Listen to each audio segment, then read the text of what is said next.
Science classes by Ranjit Kumar में आप सभी का स्वागत है। आप सभी पढ़ रहे हैं चैप्टर 6 टिश्यू। टिश्यू चैप्टर में हम लोगों ने ये हम लोगों ने पढ़ लिया था are plant and animal made of same type of tissue. आज हम लोग नया टॉपिक पढ़ने जा रहे हैं। आज हम लोग पढ़ेंगे प्लांट टिश्यूज़ के बारे में। प्लांट टिश्यूज़ में कितने टाइप होते हैं। प्लांट टिश्यू में आ गया सबसे पहला टाइप आपका मेरिस्टेमेटिक टिश्यू। मेरिस्टेमेटिक टिश्यू को समझने के लिए यहाँ एक्टिविटी की गई है। 2 जार लिए गए, जार 1 और जार 2। तो चलिए देखते हैं एक्टिविटी में क्या हो रहा है। Growth of root in onion bulbs. Onion bulbs में जो आपके रूट डेवलप हो रहा है उसको देखा जा रहा है। Take 2 glass jar, fill with the water से उसको भर देना है। Now take 2 onion bulbs, 2 onion bulbs लेना है। Place one on each jar shown in figure. Observe the growth of root in both bulb for a few days. Measure the length of root after 1, 2 and 3.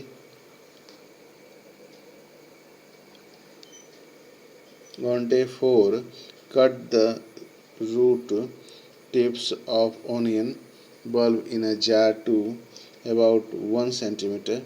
After this observation, the growth of root in both jar, measure their length each day for 5 more days and record observation in table like the table below. देखिए क्या करते हैं कि onion को हम लोग क्या करते हैं कि जार में पानी भर करके ऑनियन को रख देते हैं और कुछ दिन तक उसका अध्ययन करते हैं। पहला दिन, दूसरा दिन, तीसरा दिन, चौथा दिन, इससे सब 5 दिन तक हम अध्ययन करते हैं। और क्या करते हैं कि इसमें जब चौथे दिन जब बल्ब जार 1 1 सेंटीमीटर जो है उसको root tip of the onion bulb in a jar by about 1 centimetre, तो 1 सेंटीमीटर जो है काट लेते हैं और उसके बाद इसका मेजरमेंट करते हैं कि क्या इसमें ग्रोथ हुआ।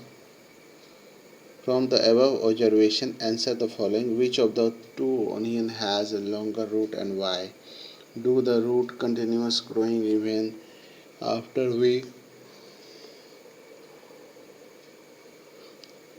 removing its tip? Why would the tips stop growing after a jar 2 after we cut them? तो ऐसा क्यों हुआ कि जो जार 2 में था वो जल्दी बढ़ा। चलिए अब हम लोग इसके लिए जानेंगे।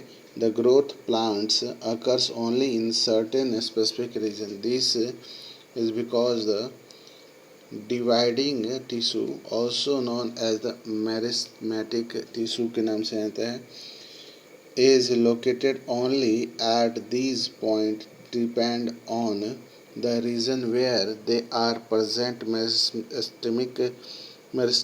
Meristematic tissue are classified as apical, intercellary. New cell produced by meristem are initially like those of meristematic itself, but as they grow, जैसे वो बड़े होते हैं and mature होते हैं तो the characteristics slowly change and they become differentiate as components of other tissue.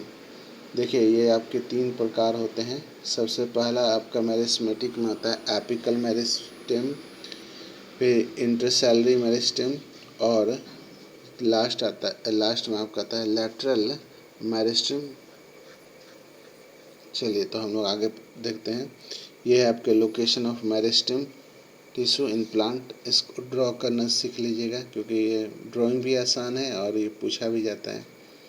चलिए देखिए, apical meristem is present at the growing tip, मैंने टिप पे होता है स्टेम के, रूट के, एंड इंक्रीज द लेंथ, ये लेंथ को बढ़ाता है ऑफ स्टेम एंड रूट और स्टेम के लेंथ को बढ़ाने के लिए आपका एपिकल मेरिस्टेम होता है। The girth of the stem और root increase due to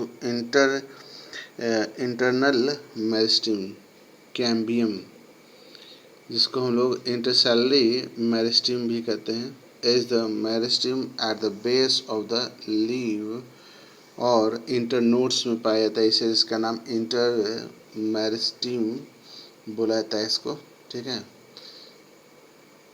the grid जो होता है, ग्रीड ऑफ स्टीम और रूट इंक्रीज ड्यू टू आपका लैटरल मेरिस्टम, जिसको हम कैम्बियम कहते हैं, और intercalary meristem the meristem at the base, base में होता है लीव के, इंटरनोड्स में और on either side of the node और ट्विंग्स में पाया जाता है। चलिए अब आगे हम लोग चलते हैं। As the cell of these tissue are very active होते हैं, दे हैव डेंस साइटोप्लाज्म होते हैं, थीन सेलुलोज होता है इनका और सेलुलोज वाला वाल, एंड परमिटिव न्यूक्लियस होता है, दे लैक वैकुलस, वैकुलस इनमें नहीं पाया जाता है। They can we think why they would lack vacuoles, ये ऐसा क्यों होता है? You might want to refer to function of vacuoles in chapter cell. मैंने कहा था जैसे कि जो आपका टिश्यू चैप्टर है वो सेल से कनेक्टेड है, तो सेल में आपको इसका जवाब मिल जाएगा कि मैरिस्मेटिक जो आपके टिश्यू होते हैं उसके स्टीम में उसमें क्यों वैकुलस नहीं पाए जाते हैं। अब आता है आपका permanent tissue. What happen to the cell formed by the meristematic tissue? They take up a specific role and loss the ability to divide. एक समय के बाद से मेरिस्मेटिक जो टिश्यू होते हैं उनकी एबिलिटी ख़त्म होती है डिवाइड की। एज अ रिजल्ट, इस कारण से they form primitive tissue, permanent tissue, ये परमानेंट टिश्यू बन जाते हैं।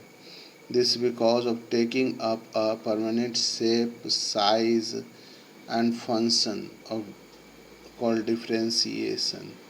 ठीक है। तो एक प्रोसेस होता है जिससे वो अपना परमानेंट शेप, साइज, फंक्शन प्राप्त कर लेते हैं, जिसको हम लोग बोलते हैं डिफ्रेंसिएशन।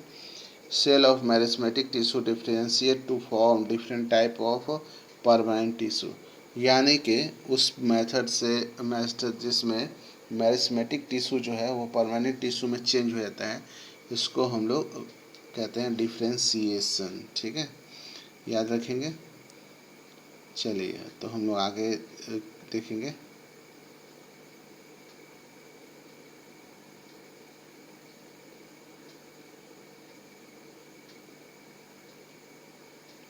ये आपकी एक्टिविटी है, activity 6.2। Take a plant stem and with the help of your teacher cut into very thin slice बना लेना है। Now extend the slice with saffron, place on nearby cut section on a slide and put a drop of glycerin, cover with the cover slip and observe under microscope से देखना है। Observe the various types of cell and their arrangement, compared it with figure 6.3। 6.3 के figure से उसका comparison करना है। And now answer the following on the basis of your observation. Are all the cell similar in the structure? How many type of cell can be seen? Can we think of a reason why there would be so many type of cell? We can also try to cut section of plant roots. We can even try cut section and root stem different parts. इसके बाद हम लोग का शुरू होता है simple permanent tissue, जो हम लोग अगले वीडियो में पढ़ेंगे, और हम लोग जानेंगे अलग अलग जो फंक्शन होते हैं प्लांट टिश्यू के, परमानेंट टिश्यू के, वो क्या क्या होते हैं। ठीक है, आज के वीडियो के लिए इतना ही। इस वीडियो को लाइक करें, शेयर करें, सब्सक्राइब करें। Thank you, have a nice day.